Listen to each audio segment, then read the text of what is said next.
ஹுக்கோம்னு ஒண்ணு இருக்கு. நம்ம கிராமங்கள்ல வந்து நம்ம மலம் கழிப்போம், அப்புறம் அதே இடத்துல இன்னொருத்தவங்க வந்து மலம் கழிப்பாங்க. கால்ல செருப்பு இருக்காது. ஆமா ஆமா பாருங்க, இந்த வியாதி உருவாகிறதுக்கான அந்த கொக்கி புழுன்ற அந்த ஹுக்கோம் வந்து நம்ம மலத்துல போயிட்டு மண்ணுல இருந்து அது முட்டை போட்டு வைக்கும். அந்த முட்டை வந்து லார்வாவா வந்து யாரு அடுத்த எவன் கிடைப்பான், அது வாழணும் இல்லையா? Correct correct. ஏன்னா அதுவும் ஒரு உயிர் தானே. அப்ப நம்ம போய் அங்க காலை வைப்போம். நம்ம கால் கிட்ட சந்துல உள்ள போந்து ஸ்கின் வழியா வந்து வெயின்ஸ்ல போய் அத லங்ஸ்ல போய் முழுங்கி அது வந்து போய் உள்ள ஆணு பெண்ணு சேர்ந்து அது முட்டை போட்டு மறுபடியும் நம்ம வந்து அதுக்கு வந்து ஒரு வாழ்விடம் ஆயிடுவோம்.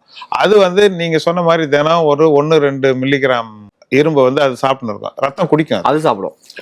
அப்போ வந்து அந்த காலத்துல வந்து அந்த ஹுக்கோம் கொக்கி புழு வந்து ஒரு முக்கியமான காரணமா இருந்தது. இப்போ ஃபார்ச்சுனேட்லி நம்ம மறைந்த முதல்வர் எம்ஜிஆர் கூட வந்து கிராமத்து மக்களுக்கு செருப்பு கொடுத்தாங்க. அதெல்லாம் ஒரு முக்கியமான வந்து ஒரு விஞ்ஞான பரிசா பார்க்குறேன் நான்.